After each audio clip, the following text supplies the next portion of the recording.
So, good evening. This is Mansi Tripathi. I am TA for this course, Environmental Chemistry. So, today is the first day of our doubt solving session. So, how this session will work is like first, I will encapsulate whatever that has been taught in the past week. After that, we can solve some questions which will be quite similar to assignment questions and which will direct you towards the examination questions as well. Further, uh, in case of any doubt, you can ask me in the chat box or you can ask me directly. And in case of any doubt in between any questions, you can stop me and ask. So I'll share my screen, then we can go on with this. So as you can see on the screen, this is Environmental Chemistry, week 1 of problem solving session. This is my name and I am from IIT Madras.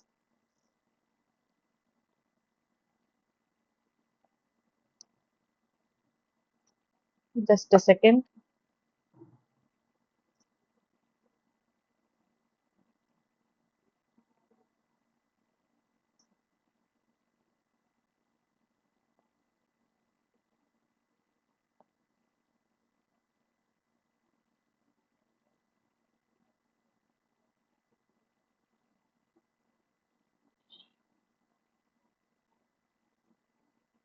Okay, I guess the screen is visible.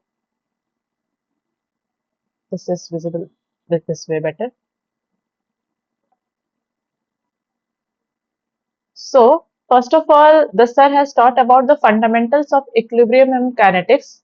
So, we came to know that what is like in chemistry, there are a few things that we need to understand regarding the real life scenario in which we want to use the chemistry or biology in the real life, like in case of removal of heavy metals or for the treatment plants or anything. So there are two things that we need to consider first. The first one is equilibrium and the other one is kinetics. So what is equilibrium? Equilibrium tells us about the process feasibility. Here we also understood about Gibbs free energy. So Gibbs free energy we understood in standard condition, then non-standard condition, then the other thing was phase equilibrium. So when we started, so what is chemical process? So chemical process refers to the change in chemical bonds. Some old bonds are broken, some new bonds are formed. So this is the way how this chemical bonds or chemical process works.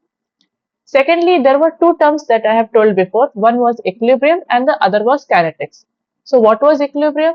Equilibrium refers to the process in which we come to know that how far the reaction has gone. So it defines as a state of the system, how far the reaction has gone. Second is the kinetics. So kinetics refers to the situation in which we come to know that how fast the reaction has gone. Okay, so uh, like if the reaction is slow or fast, sir has given the example of glucose and the TNT, right? So in TNT, same amount of energy is generated, but in very small span. That's why there was a blast. But if we are spreading glucose, amount of energy generated, even if it is same, because that is a slow reaction, there is no boom. Okay, that is slow reaction. So that's why we need to understand what is equilibrium and what is kinetics. So there are various kinds of reaction which are either equilibrium controlled or kinetic controlled or mixed control. So equilibrium controlled reaction, the time available for the reactions, like the maximum extent to which the reaction has gone is equilibrium. Okay. So if the time available for the reaction, if it is more than the time of reaction, okay, like the spreading of glucose, huh? If it is more than the time of reaction, the reaction is equilibrium controlled. And what is kinetic control? If the time of available for the reaction is less than the reaction time of reaction, it is called, sorry, it is called kinetic control, reaction controlled by kinetics. And the last part is mixed control. So what is mixed control? The type of reaction in which available time and the time of reaction is quite similar. It's called mixed controlled reaction. So this was small introduction. Then we will see what is equilibrium. So in equilibrium, sir has taught about one thing was steady state. So what is steady state? In which there is no change in there is no change with respect to time. Either there is no change of volume or pressure or anything concentration with respect to time. If there is no change as such, the reaction is thought to be has undergone steady state. Okay, like for example, reaction, this is concentration and this is time. So if the concentration is not changing with respect to time, so it is called that the reaction has reached steady state. This is steady state.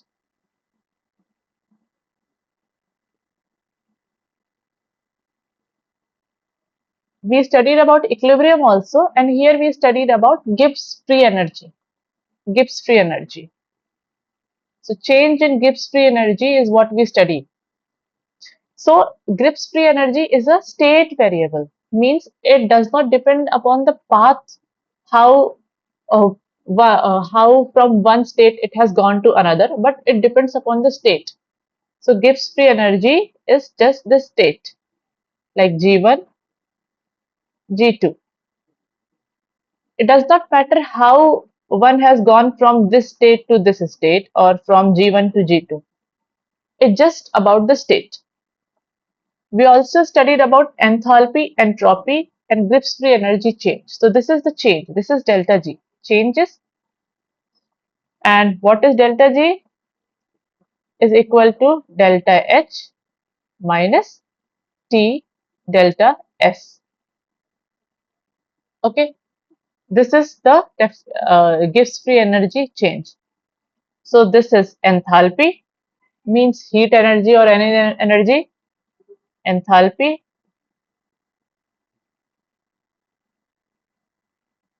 This is entropy. Entropy is randomness. Okay. Like if there is change of state from solid to liquid to gas. So from solid to liquid, when something has gone from solid state to liquid state, there is increase in randomness, means increase in entropy. And from liquid to gas, there is increase in entropy. The next thing was Gibbs free energy product or Gibbs free energy of reactant. So what thing is like, how do we calculate change in Gibbs free energy? It is calculated by change in Gibbs free energy of product minus summation of Gibbs free energy of reactant. So sir has taught about all these things in detail. I am just encapsulating it, just a small recap. So other thing was,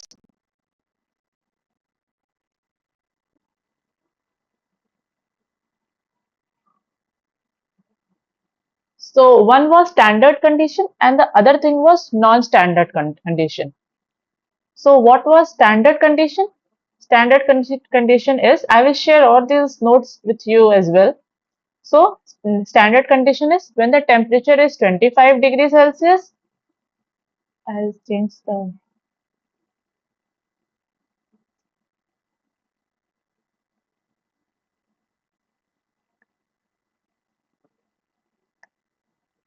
So when the temperature is 25 degrees Celsius, pressure is 1 bar and the activity or the concentration is 1.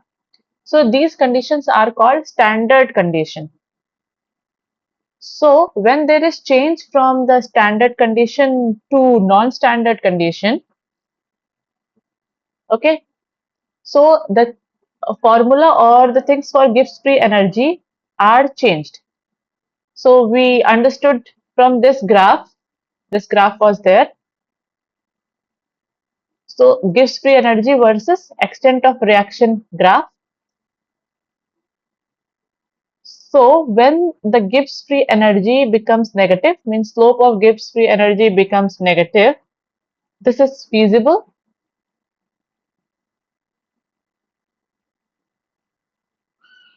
When the slope is 0, it is considered equilibrium, and when the slope is positive, it is known as non-feasible.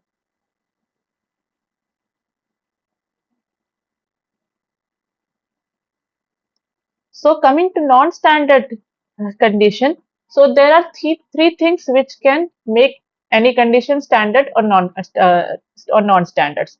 One is concentration of reactants. Another thing is temperature and the pressure. So if there is change in the temperature from 25 degree to any another temperature, that will make it non-standard. Pressure if it is changing from one bar to another, and the concentration of reactant or non-reactants. So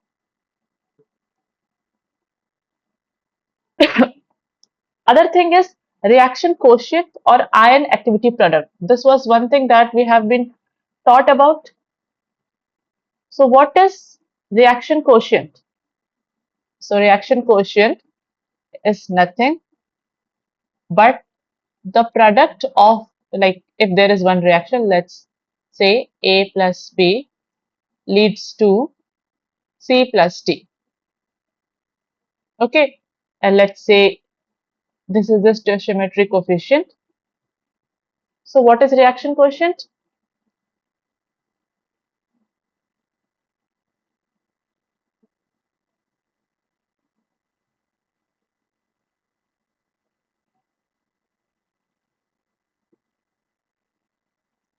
Okay,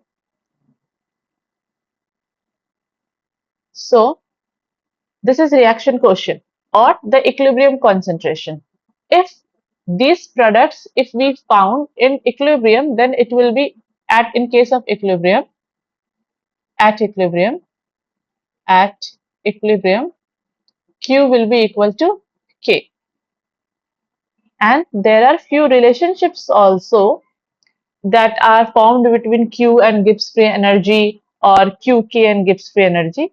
So these are those relationships.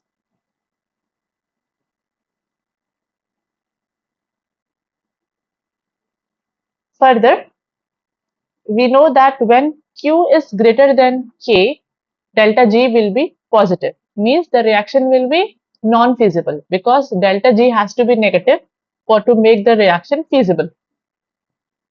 When Q is less than K, delta G is negative. Means the reaction is feasible. When Q is equal to K, delta G is 0. Means the reaction is at equilibrium. Other than this, we understood about Q and K. Now we need to understand about the activity or the concentration. So what is activity? Activity, uh, see, when we normally consider the things are in concentration, we consider normally activity and concentration are similar, but that is not the case. It depends upon the ionic strength of solution. So, see, activity is the function of type of solution or basically the ionic strength of solution. So there are, so this is the definition of activity that I have given. It is represented by curly brackets that is given in the slides. I'll share these slides with you so that for your easy understanding.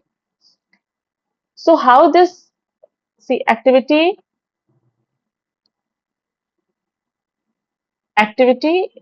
is equal to, this is activity, coefficient of activity, our concentration, whatever the actual concentration that we are taking, and the standard concentration. So this is the concentration that we will have. This we need to find, and this also. How do we calculate the standard concentration? For calculating the standard concentration, there are four type of phases. First is aqueous solution.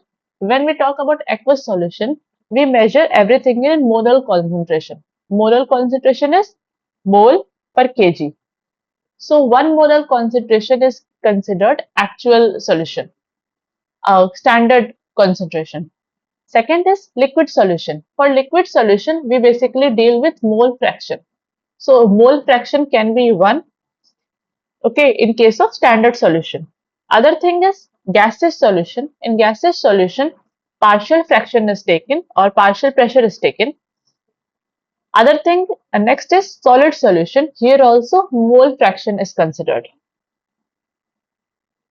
Now, so we understood this, we already have CI.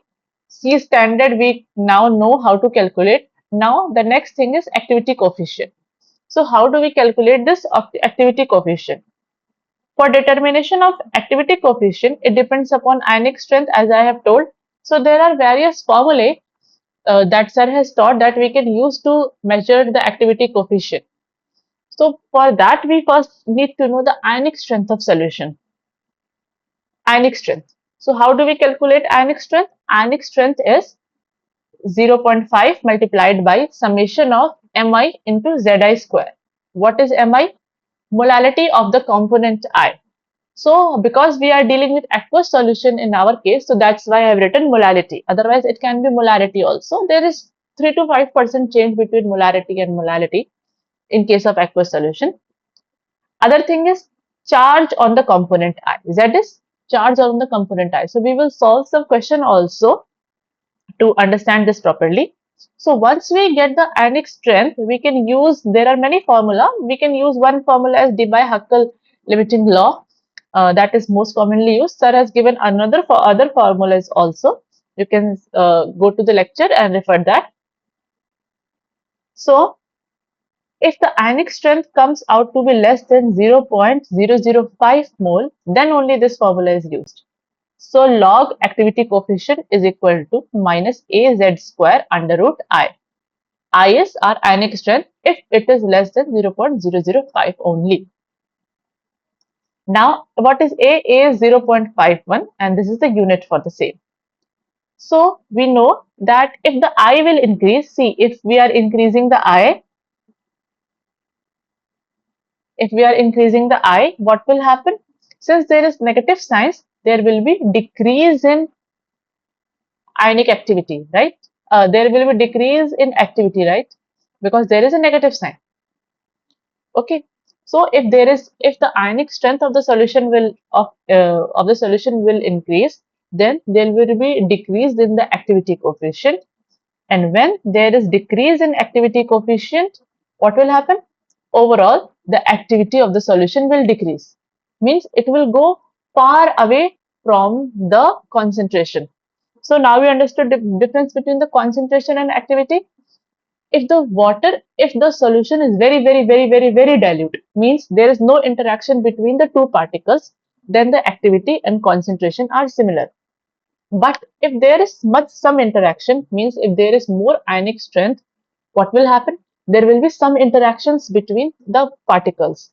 That's why it will deviate itself from the concentration, standard concentration thing. So that's why we use the term activity to represent the same.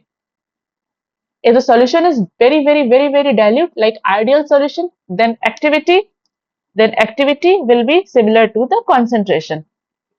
But if the solution is not diluted, there is some ionic strength, then activity will be lesser, always lesser than our this standard solution concentration.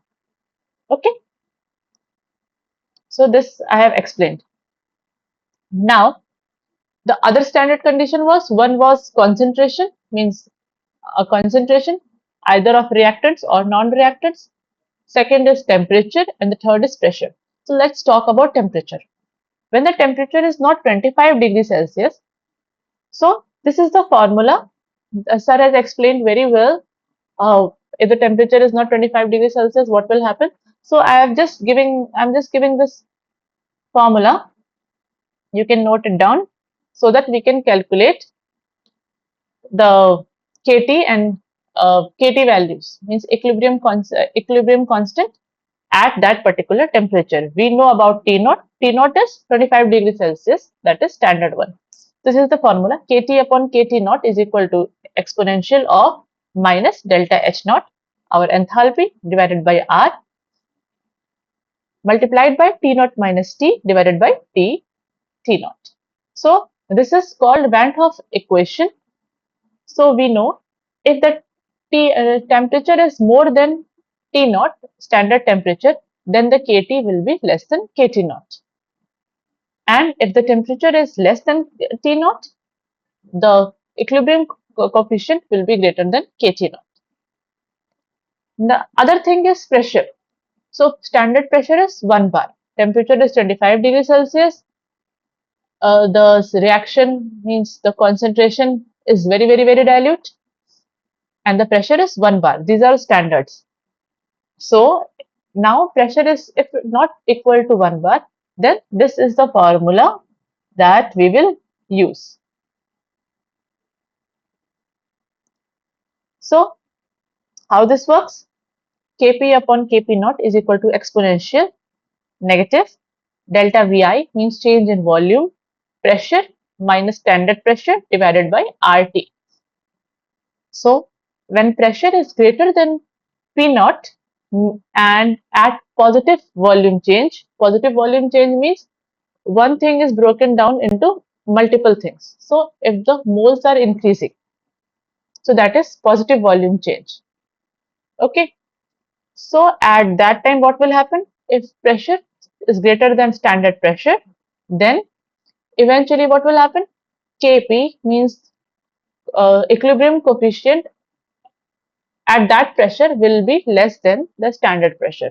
That will happen when there is positive change in volume. Okay. So these were the condition in which we can find equilibrium coefficient at non-standard condition. Then the last topic for this week was phase equilibrium. So what happens in phase equilibrium? So there are different kind of phase in which equilibrium can be established. Gas liquid, liquid liquid, and fluid and solid. When we talk about gas liquid, so there are two types of systems. One is dilute and another one is non-dilute system. Dilute system follows Henry's law and the non-dilute system follows Raoult's law. So we just need to measure the concentration of the particular compound in gas divided by the concentration of that particular compound in liquid. So that is Henry's constant. So this is applicable in dilute systems. Similar kind of law can be established for non-dilute system, which can be known as Raoult's law. So sir has explained this graph. So this is the graph between the partial pressure above the solution of the pure component and the mole fraction in the water. So when the system is not dilute, the system is dilute means there is not much change, like the mole fraction is changing from here to here only. So not much component is there. Then Henry's law is applicable because this is applicable only in very small concentration change. But when the concentration change is high, then Raoult's law is applicable. This is applicable for non-dilute systems. The other thing was liquid-liquid equilibrium, phase equilibrium. So there are two kinds of liquid, some immiscible liquid or submersible liquid. So here what happens, we usually find out octanol water coefficient, means if there is some compound, if it is hydrophilic or hydrophobic. To know that, we do this process, octanol water coefficient. So known amount of substance is dissolved in water and then octanol. We come to know how much of it is dissolved in water and how much of it is dissolved in octanol. If the octanol water coefficient is high, okay, if the mean C naught by Cw value is high, then the compound is considered hydrophobic because concentration in water is very less, means it is mostly dissolved in octanol. So it is hydrophobic.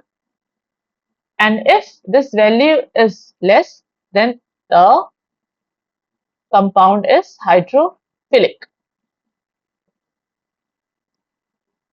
Apart from this, there is another process in which the compound can be separated by adsorption process. So where adsorption process happens, it is called fluid solid equilibrium. So there are this we will study in detail later. So for now, you can understand that there are three different type of isotherm which are followed.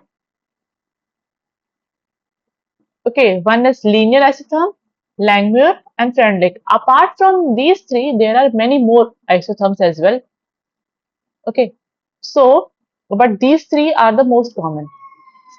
In linear isotherm, as Sir has explained, there is this thing. What is Q? Q is the amount sorbed divided by the amount of sorbent.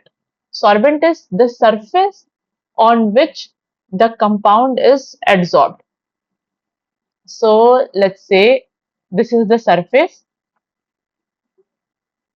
these are the compounds. So this surface is called sorbent, and these compounds are called sorbate.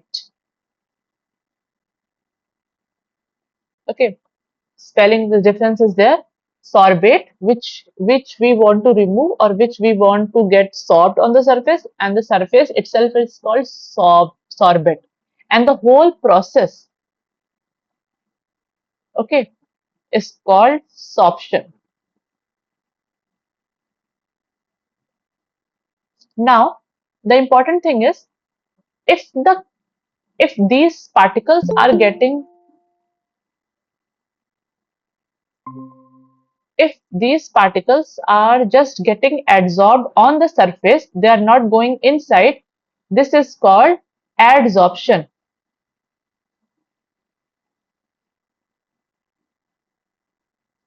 And if they are just getting on the surface, they are not getting inside of the sorbent. But if these particles are getting inside as well, it is called absorption.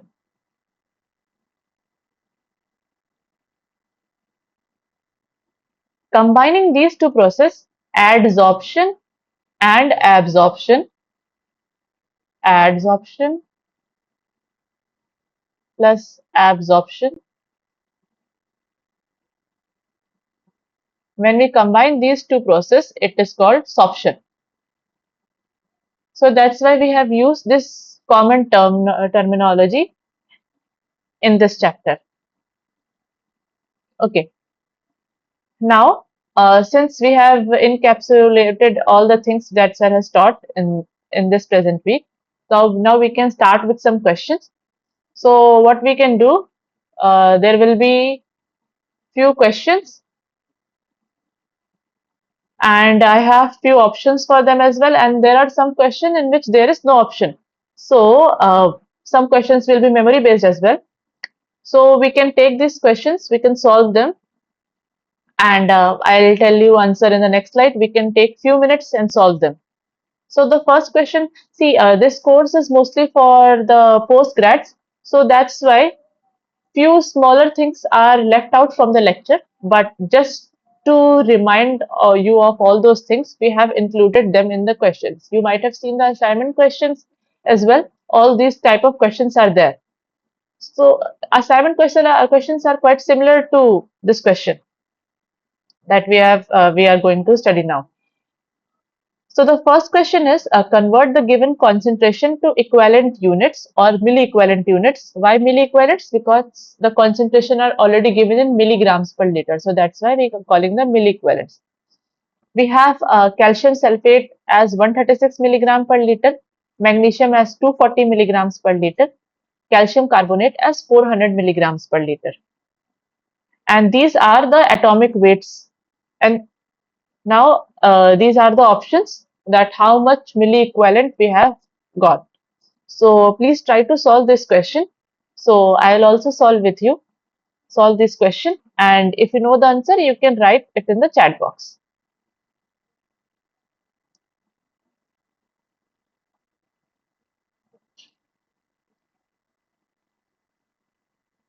So for finding out the things in milliequivalent, what we need to do,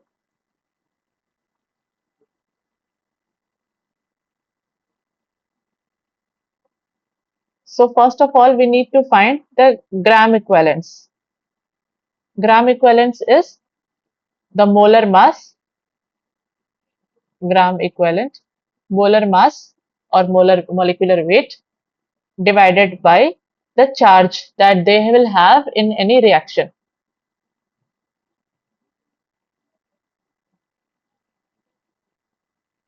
Or valency.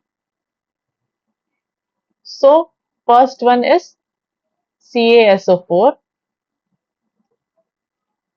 So when CaSO4 dissociates, what will happen?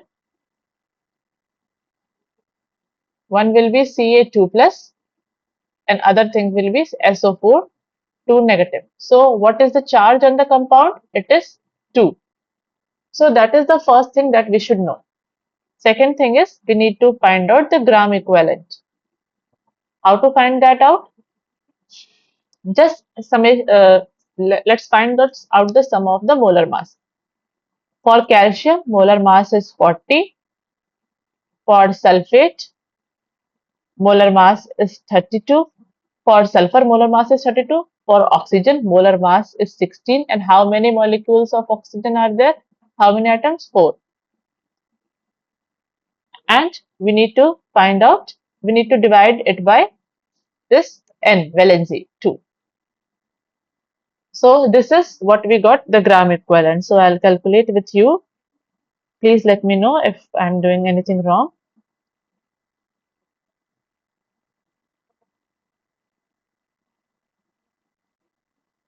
I got it as 68. Okay. Now we need to find out the milli equivalent.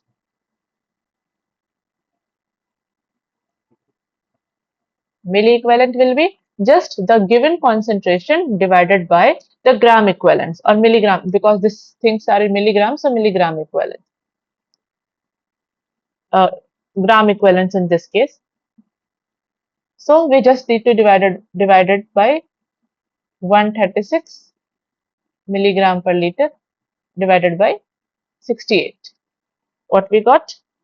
36 divided by 68. We got 2. Similarly, we will calculate for others. Let's calculate for others. MgSO4. So MgSO4, how much weight is given? 240 divided by the molar mass. For magnesium, it's 24. For sulfur 32. And for oxygen, 16 into 4. This thing will be divided by, when we will write equation for MgSO4 similar to this, we will get the valency as 2. So what we got here now?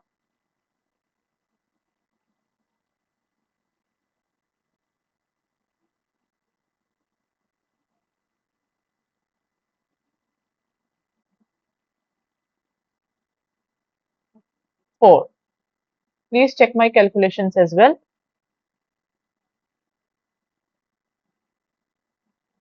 The next is calcium carbonate. So we will write equation for this also. When it is dissociated in aqueous phase, what will happen? Ca2 plus CO3 2 negative. So what we got? If we look at the charge, N is 2. How much concentration is given? 400 divided by molar mass, calcium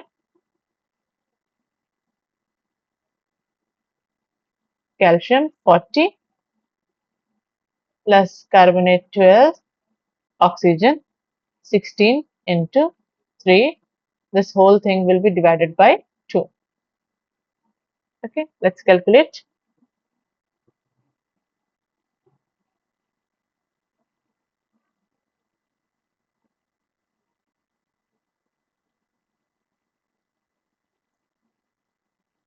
We got 8. So according to our this thing, what will be the answer? Answer will be 2, 4 and 8. Please check if the answer is coming correct. Means that is option C.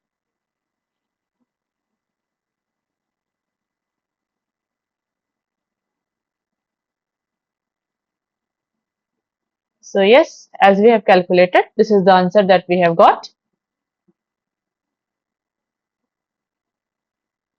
2 milliequivalents, 4 milliequivalents, and 8 milliequivalents. So option C was correct. Moving towards next question.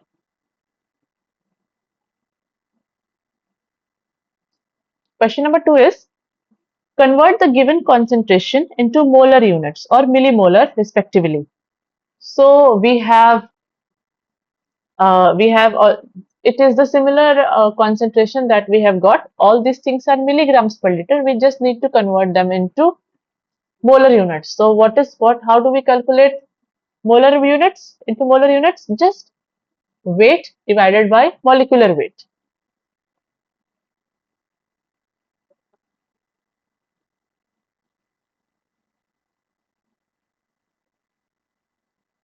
So you just need to convert weight divided by molecular weight. So how do we do question number 2? A, what is the weight? 136 divided by molecular weight. So 40 S32 plus oxygen 16 into 4. This is how we convert.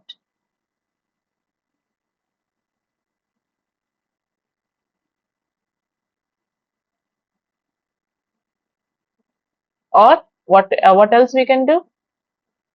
In question number 1, just to do things faster, in question number 2, we got 2, 4, 8. Weight is similar, and these things were just divided by 2, 2, 2, right? Like that it was divided.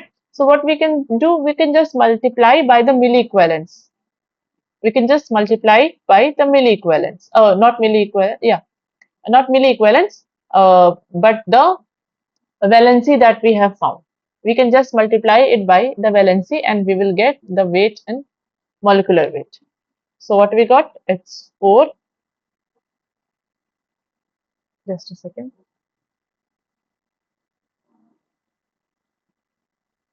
I think.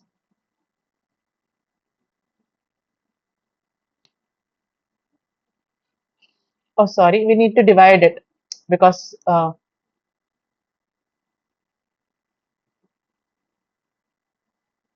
here when this thing will go up, it will be multiplied. No. So that's why we need to divide this whole thing by this thing.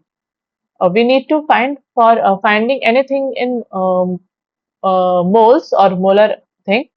We need this portion only. We do not need to divide it by 2 or valency. So for doing that, we can just divide our previous answer or the question number 1 by the valency. Then we will know. So this is 1, this is 2, and this is 4. So this will be our answer. 1, 2, and 4. That is option D. So option D is correct. See how we have done it. I'll share this PPT for you for the quick revision. Let's move towards next question. This is a memory based question. So select the correct option. All steady state processes are at equilibrium. All equilibrium processes are at steady state. So we have studied about the equilibrium and steady state, right? In batch process or in continuous mode. Okay. So all steady state processes are at equilibrium. All equilibrium processes are at steady state. Equilibrium is defined only for closed systems. There can be more than one option correct. Steady state is defined only for closed system. So these are the few options. So sir has sir has given example about the batch system and one is CSTR, mixed system. So we have studied that in the batch system, almost equilibrium and the steady state has reached at the same time. Same happened in the continuous system. In continuous system, steady state and equilibrium reached at the same time. But what we had to do for continuous system, we had to cut off the inflow and outflow. So this is just the reminder of what we have done. Please try to remember things and let me know what can be the answer for this question number 3. So we'll see the answer now. So the answer is equilibrium is defined only for closed system. See, the option A, all steady state processes are at equilibrium, and option B, all equilibrium processes are at steady state. This was true for the batch system, only for the batch system. But for the other system like plug flow reactor and the other reactor, these things may not be correct. But this option C, equilibrium is only defined for the closed system. If you remember, for this CSTR system, this inflow and outflow was there. To find out the equilibrium, we had to cut off the supply. Okay, this is what sir has taught. So this equilibrium is only defined for the closed system, because if we are adding or removing something, equilibrium cannot be maintained. Like for example, A plus B forms C. So if we are putting 1 gram of A, 2 gram of B, and we are getting 3 gram of C, for example, so equilibrium has reached. So we know now the reaction has completed and equilibrium has reached. If we will add something again, like let's say we are adding A again, what will happen? Reaction will move towards the forward direction. It means the equilibrium, a new equilibrium will be reached. Okay, so that is why, so that new equilibrium will be equilibrium for the new system. It's not for the older system. So that is why we need to cut off the supply. We need to find out the extent of reaction with only those number of reactant and with only those number of products. So that's why equilibrium is done only in closed system.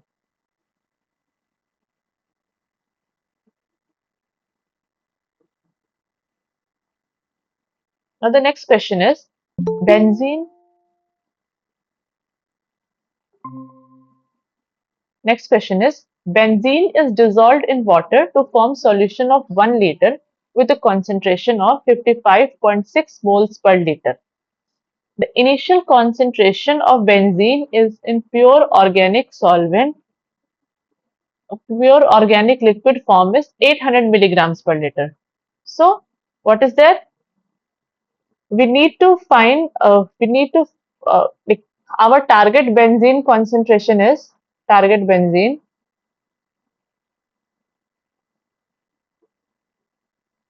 is 55.6 moles per liter. Initial concentration of benzene in the pure organic liquid was 800. Initial was 800 milligrams per liter. Now we need to find out the mole fraction of benzene in the given solution. We need to find out the mole fraction of benzene. You can take some 2 minutes to solve this question, then will see the solution for the same.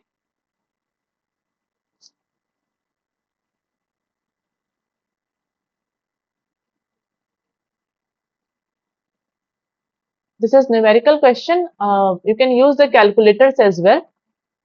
So all these questions which are given in this first unit or for the first week are like the revision of the things that we need to understand to expand our understanding from the further weeks. So these are graduate levels questions. So please try to solve this question. We will see the solution in a while.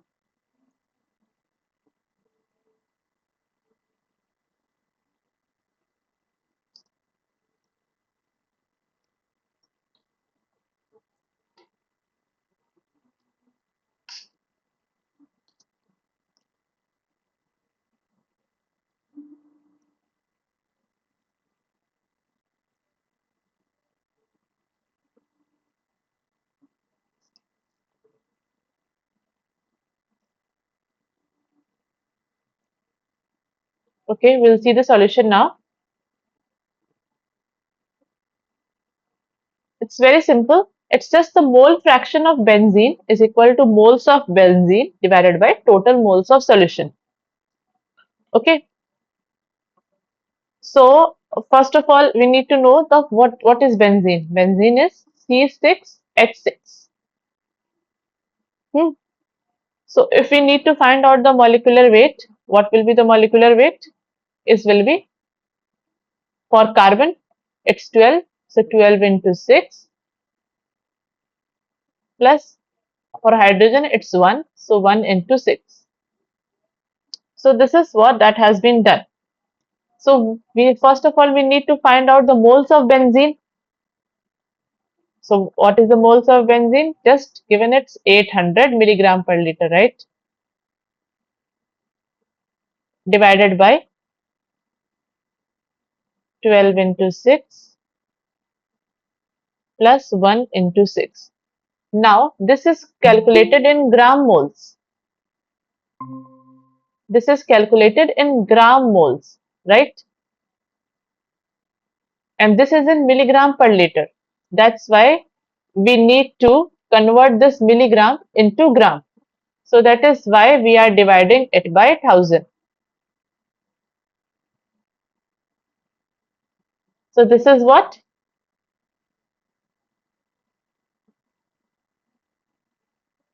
This is moles of benzene.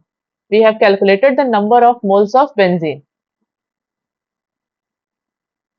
Now we need to find out the mole fraction. So we just need to divide it by total moles. So when benzene was dissolved in water, what were the total moles? 55.6. So just divided by 55.6. Okay, this simple. So this is how we will get 1.85 into 10 raised to power minus 4.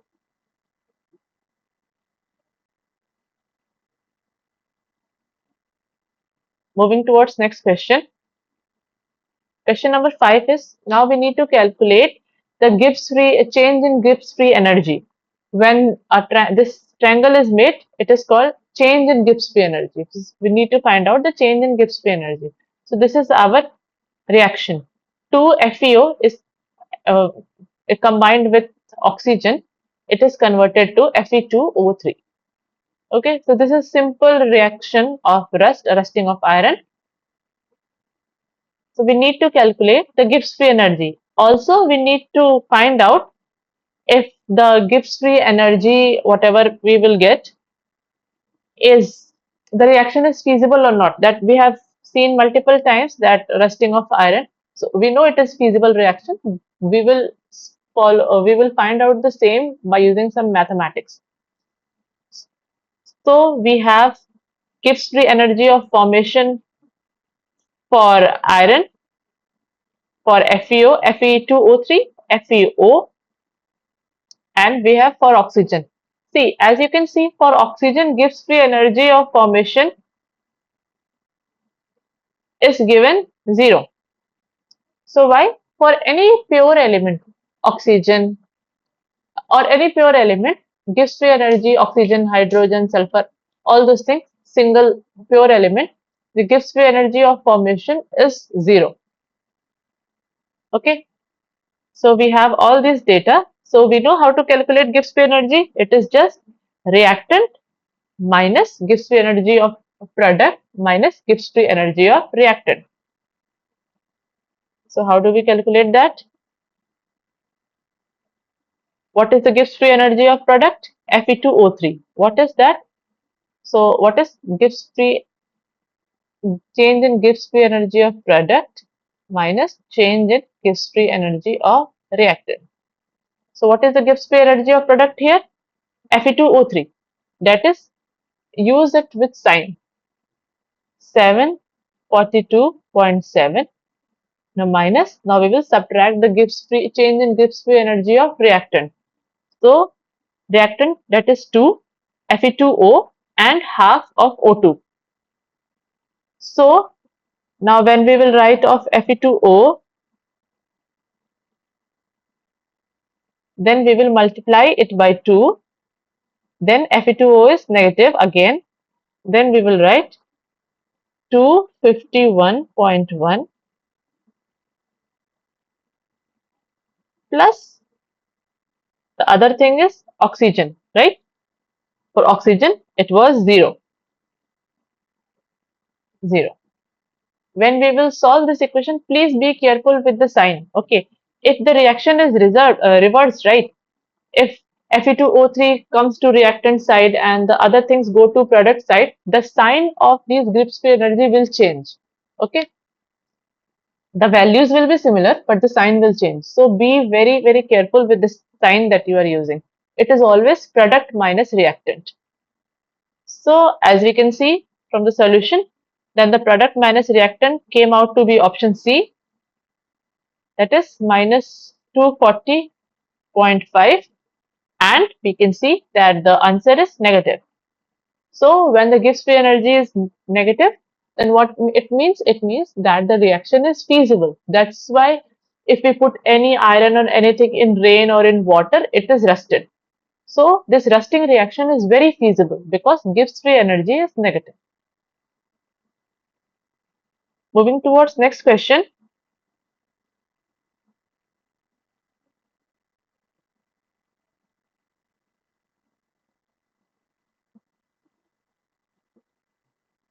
Question number 6 is comment on the feasibility of the given reaction. We need to find out the feasibility of the given reaction. We need to find out if it is feasible or not feasible. So we can see our reaction is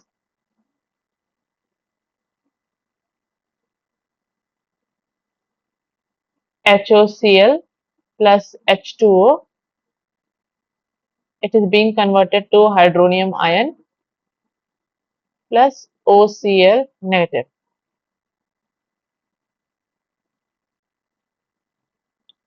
Okay, so we need to find out the feasibility of the reaction. We have the equilibrium concentration, equilibrium constant. So how do we find out when we have the equilibrium constant? We can just say if we will find out Q, and we will just say if it is greater than K or less than K or equal to K. If it is equal to K, it is in equilibrium, and if greater than K or less than K, we will see. So we have K value. Now we need to find out the Q value. So how do we find out Q? We will use the activity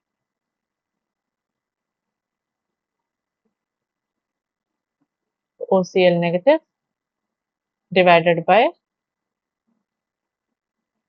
HOCl and H2O. Everything in the form of activity. We have the concentration. Hydronium ion is given 10 raised to minus 7. OCl 10 raised to power minus 4 divided by HOCl 10 raised to power minus 3 and H2O is 1.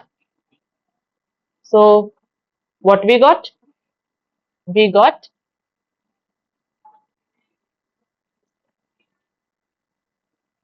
10 raised to power minus 8. So we can see, and what is there for Q, for K? This is our Q, and our K is 10 raised to power minus 7.53.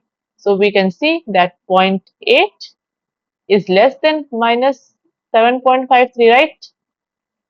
Minus 8 is less than minus 7.53, means our Q is less than K, means the reaction is feasible. It's not in equilibrium, it is slightly below equilibrium. So reaction is feasible. Okay. Moving towards next question. Select the correct option. Yeah, answer is already given, but we'll try to understand this question. Delta G is state variable that we have explained earlier also, that it doesn't depend upon the path, it depends upon the state. So we will just write this thing. Delta G is equal to delta H plus T delta S minus T delta S. Delta G is equal to delta H minus T delta S. So delta G is a state variable. Yes, because it does not depend upon the path from which by which one reaction has gone from one state to another, but it depends upon just the position where it is, just the potential energy of or just the chemical energy of that particular compound. Delta H is inversely proportional to delta G. If we look at this reaction, if we look at this equation, we can see if there is change, whatever there is change in delta H, similar change will be applied to delta G. So means option B is incorrect. There is no sign difference, right, in between delta G and delta H. Okay, so the change is similar. So it is directly proportional, not inversely proportional. Option C is delta S is directly proportional to delta G. So we can see that there is negative sign. If there is increase in delta H, obviously there will be decrease in delta G, delta S. Okay. So means, let's see, if delta H increases, delta G will increase, right? If delta S increases, because there is negative sign, delta G will decrease. So this is directly proportional and this one is inversely proportional. Okay. Option D is if the number of moles of product is more than reactant, degree of disorder decreases. So this is also wrong, because if in case of any reaction that we have seen earlier also, here moles are similar, but see when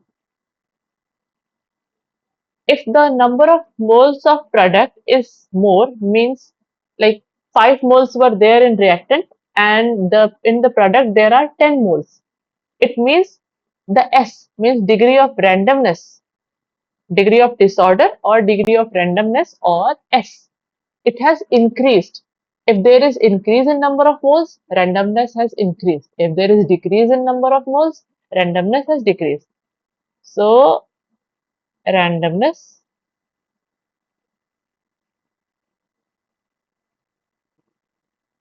is similar to number of moles.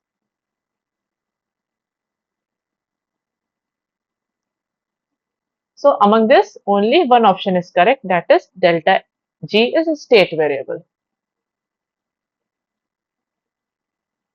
Moving towards next question. Here also you need calculator and all. Analysis of the water gave concentration of sodium calcium chloride HCO3 as 921,645 milligram per liter. We need to calculate the ionic strength. So how do we calculate the ionic strength? If you remember the formula, ionic strength can be calculated by 0.5 summation of charge into concentration of the compound. So you can do it by making a table. Just make a table, write the name of ions, write the name of Zi, how much charge they are holding, like sodium has 1 charge, calcium has 2, chloride has 1, like that. Then the concentration.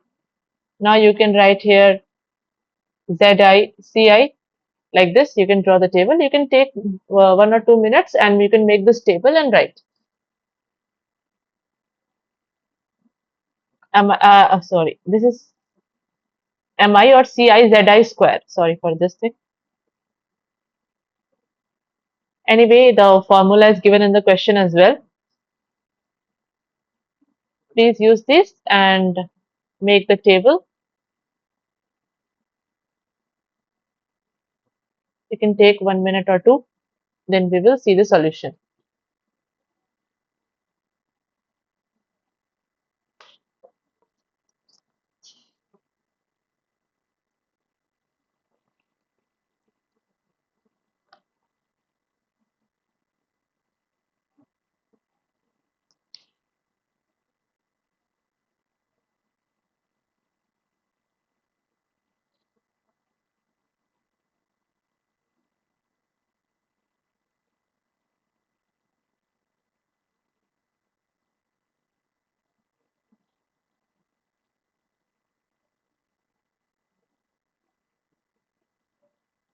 We will see the solution now.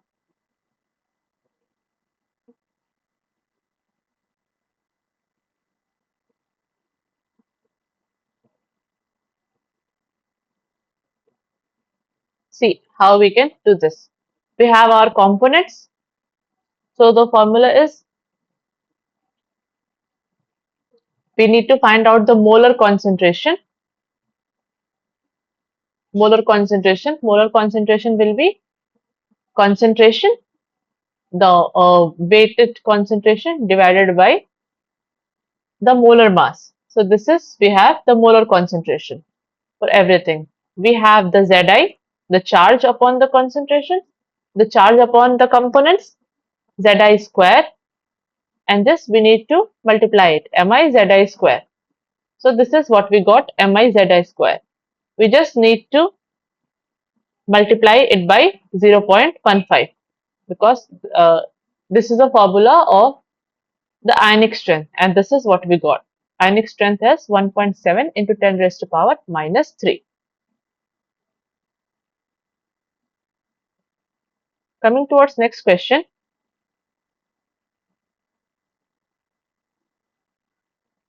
So this is also a memory based question. Henry's law is applicable to dilute liquid gas interaction. Raoult's law is applicable to non-dilute solid liquid interaction. So we need to find out the incorrect option. So first option is correct, right? Like Henry's law is applicable to dilute liquid gas interaction, and Raoult's law is applicable to non-dilute liquid gas interaction. So when we talk about Henry's law or Raoult's law, we are talking about gas. We are talking about partial pressure. Okay. So first option is correct. Second option is Raoult's law is applicable to non-dilute. Yes, correct. Non-dilute part is correct. Solid liquid interaction? No. We talk about gas when we say Raoult's law. Okay. So this option is incorrect. Option C is for hydrophilic compounds, Ko value is lower. So this is octanol water coefficient. So obviously, what is octanol water coefficient? Concentration in octanol divided by concentration in water. So if the compound is hydrophilic, means it can be dissolved in water. So this octanol divided by water will be low. So this one is correct. For hydrophobic, octanol water coefficient is higher, of course, because it will be dissolved more in octanol than in water. So option 9, this option B, which says the Raoult's law is applicable to non-dilute solid liquid interaction. Yes. So this one is the correct statement. That where Raoult's law is applicable, Raoult's law is applicable in non-dilute condition, but liquid gas interaction. I will share this PPT with you. Coming to the last question of the session.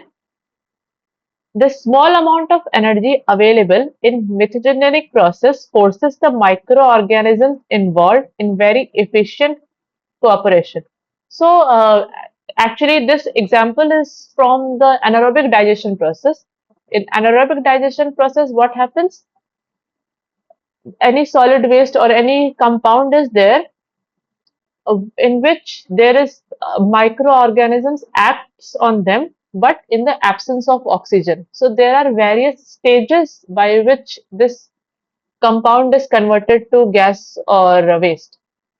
So there are various steps, like first it is converted to acetic acid, then it is converted to, like, there are various processes. So the last step is methanogenesis, because in an anaerobic digestion process, the compound is converted to methane. So that is why it is called methanogenesis, means generation of methane.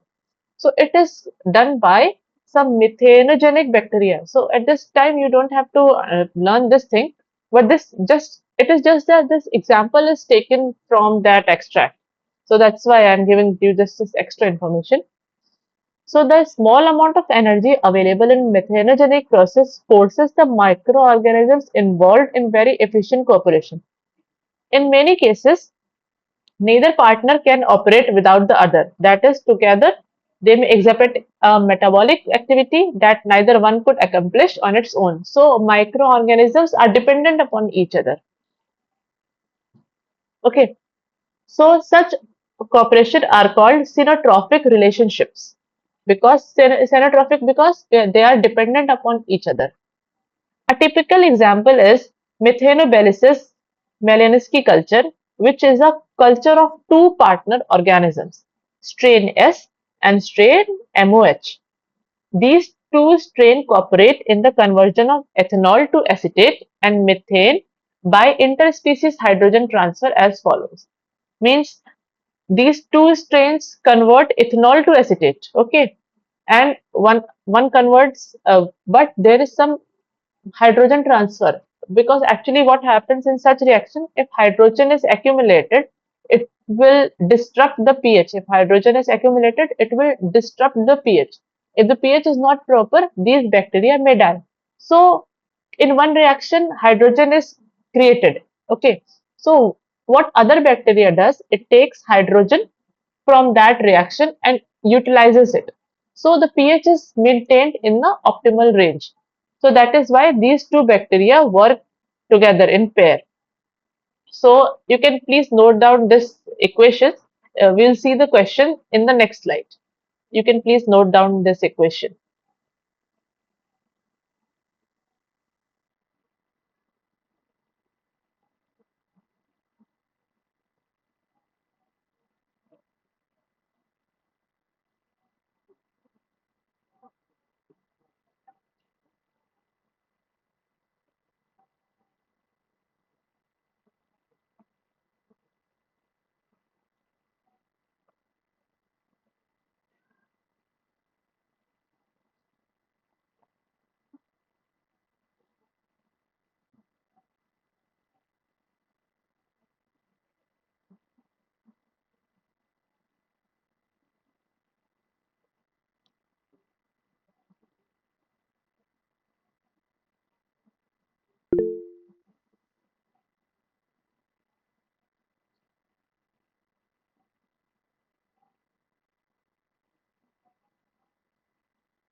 Okay, so the question is, the critical point in this cyanotropic cooperation is that the reaction that strain S is catalyzing, equation 1, is only exergenic reaction. Means it is only the feasible reaction.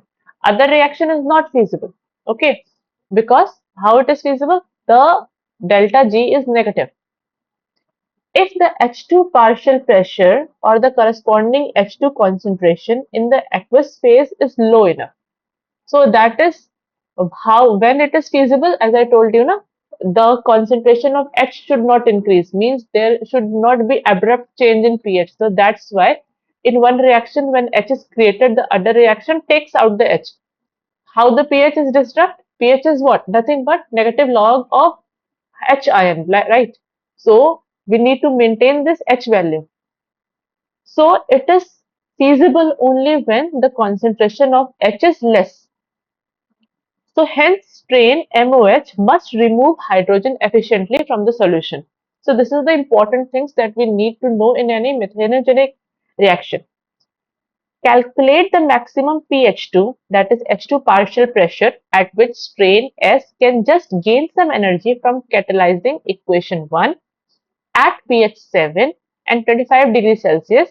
So see, other reactions, other things are standard condition, right? This is 25 degrees Celsius. Okay, so this is standard condition. By assuming that both ethanol and acetate are present in the concentration, this is 10 raised to power minus 6. Okay, 10 raised to power minus 6. It's written like this. Before uploading the PPT, I will correct it. 10 raised to power minus 6. So please try to solve this question. Meanwhile, what you all can do, you can share your emails in the chat box so that I can share the books that I have for this particular course. You can share your email in the chat box.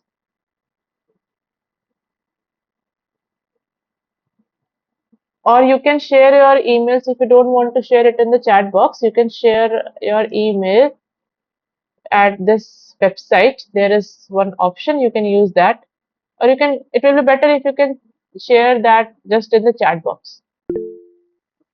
Yes, if others they also need books, please let me know. And apart from that, see, uh, whatever we are covering in this course is very less, and it will be difficult for you to understand everything all at once. So there are many resources that we can share with each other. So just if you share your email, I'll like whatever the resources that I have in much easier language, I'll try to share them with you all. So please send me your email as well.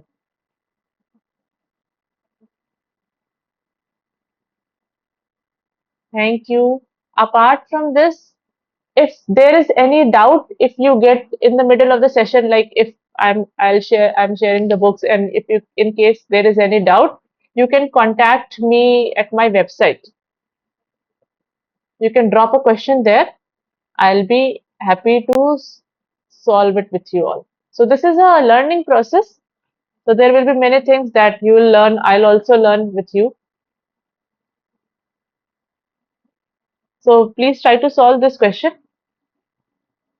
Then we'll see the solution. So this is the last question for the session. After that, we'll close. And in case of any doubts, you can ask me at my website or wherever you feel free. There is this question answer session in the NPTEL box also in the website. I think there will be other TAs as well. Will be happy to solve such questions. So you can ask your questions any time of the day. Okay, we'll be happy to help. Okay, so we'll see the solution now. So as I have told earlier and sir has explained that the Gibbs free energy of formation that you need to calculate can be collected from the literature.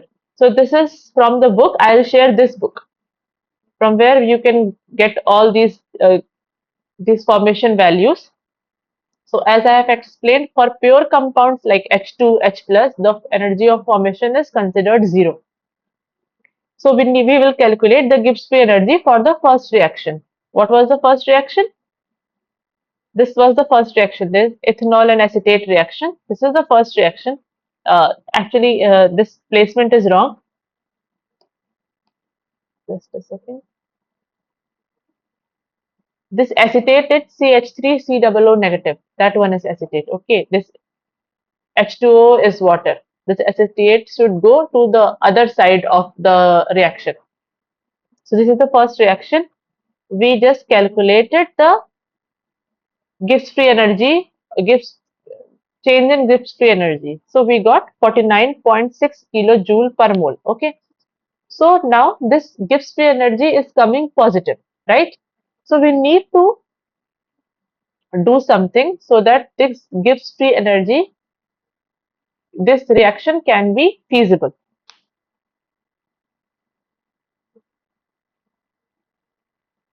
So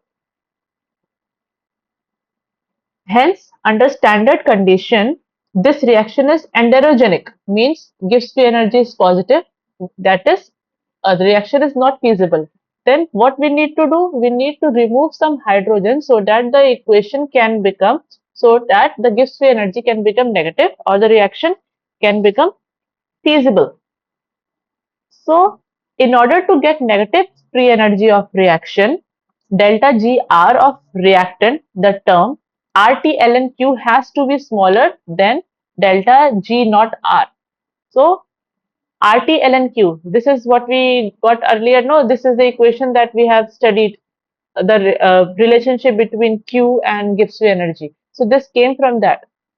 So what we want RT ln Q to be less than the standard Gibbs free energy. standard Gibbs free energy came out to be positive, right? So we need to make it negative. So we just need to change some Q. Okay. In order to change the Q, we found that RT-ln-Q is less than 49.6 kilojoule per mole. So when we divide it by RT, T was 25 degrees Celsius and R is universal gas constant. This value you can get from the literature. I'll share all the sources with you all. And what is Q? Q is product divided by reactant. And this one is partial pressure of H2. And this is what we got. pH2 is less than 0.14 bar. So how do we got this thing? I'll share this as well. I'll write this properly. It is not very much clear in this question. So I'll share this properly. I'll write this properly and give it to you. So that's all for today. So I'll note down all your email IDs.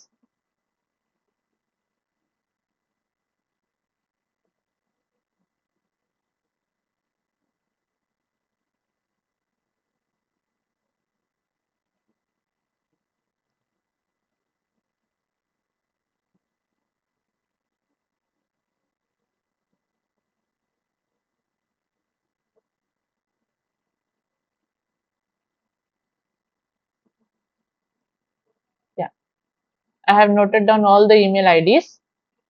I'll share them with you. So that's all for today. Okay. Thank you, everyone.